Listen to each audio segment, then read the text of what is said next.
ओम हरि ओम। आज परमात्मा की उस भक्ति का वर्णन करेंगे जिसमें लोग आज भ्रमित हो रहे हैं कि क्या परमात्मा यथार्थ है या परमात्मा काल्पनिक है। इसमें संशय नहीं है कि परमात्मा यथार्थ है।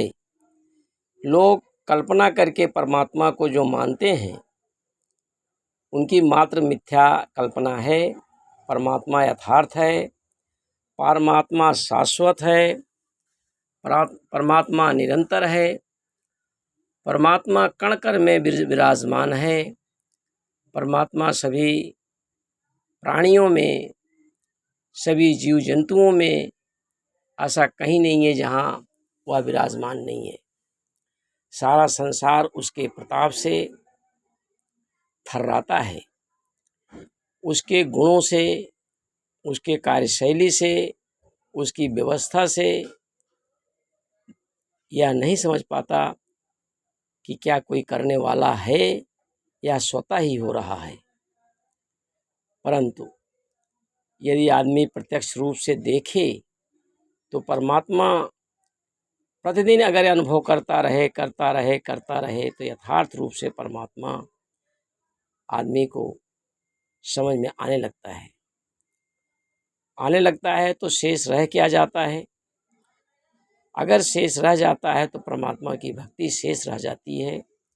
परमात्मा की भक्ति किसी विद्वान से जो परमात्मा में रमण करता है, परमात्मा के विषय में जानकारी रखता है, परमात्मा के बारे में जानता है, ऐसे भक्त की आवश्यकता है।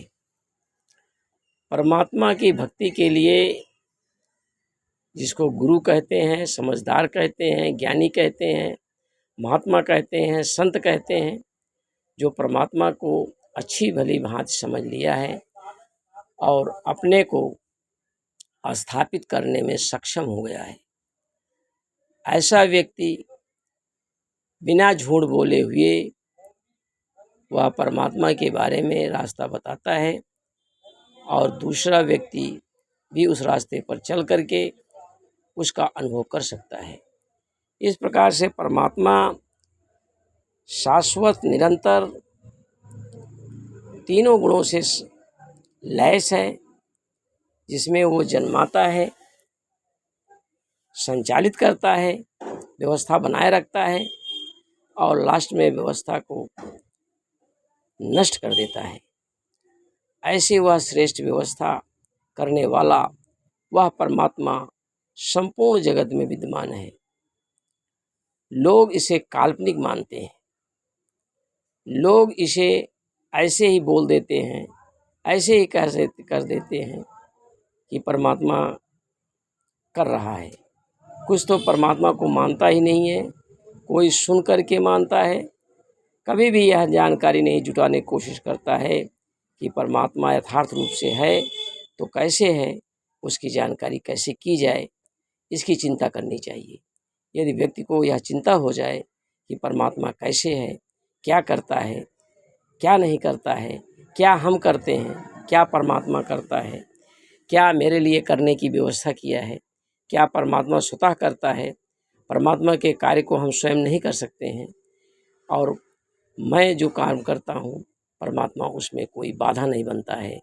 जैसे हम नहाते हैं, चलते हैं, फिरते हैं, खाते हैं, अपने मनमानी करते हैं, घूमते हैं, टहलते हैं, इत्यादि सारी क्रियाएं जो हम करते हैं, कमाते हैं, खाते हैं, इत्यादि जो क्रियाएं हम करते हैं यह हम स्वयं करते हैं। इसमें परमात्मा की व्यवस्था तो है, परंतु परमात्मा इसमें सम्मिलित नहीं है। परमात्मा आपको करने के लिए किया है। अगर परमात्मा करने के लिए ना करता तो आपको हाथ, कान, मुंह, पैर, ये सब, उदर, ये सब चीज़ देने की उसकी क्या आवश्यकता थी, क्योंकि करने वाला तो स्वयं था। वो स्वयं करता तो तुम्हें कमाने की भी जरूरत नहीं है। इसलिए परमात्मा जो है संपूर्ण प्राणी जगत में, संपूर्ण जगत में ऐसा विराजमान है ऐसा व्यवस्थित है कि उसे भक्त जो उसकी भक्ति करके उसका एहसास कर लेता है और एहसास करके उसी में मग्न रहता है, उसी में खोया रहता है, उसी के ख्यालों में जीता है, उसी के ख्यालों में रहता है, उसी के ख्यालों में चलता है, उसी के ख्यालों में रहता है और उसका जो सुख प्राप्त होता है वह अपार सुख है। उस सुख का वर्णन नहीं किया जा सकता है। आप भी ऐसा कर सकते हैं। आपके अंदर यदि ऐसी इच्छा प्रकट हो, आप सांसारिक चीज़ों से हटने की कोशिश करते हैं, आप परमात्मा को जानने की कोशिश करते हैं, तो अवश्य परमात्मा एक दिन आपको जो है कहीं न कहीं अपने ऐसे भक्त से मिला देगा जो उसका जानकार है और जानकारी आपको भी मिल सकती है। परमात्मा में विश्वास रखें और उसकी इच्छा करें।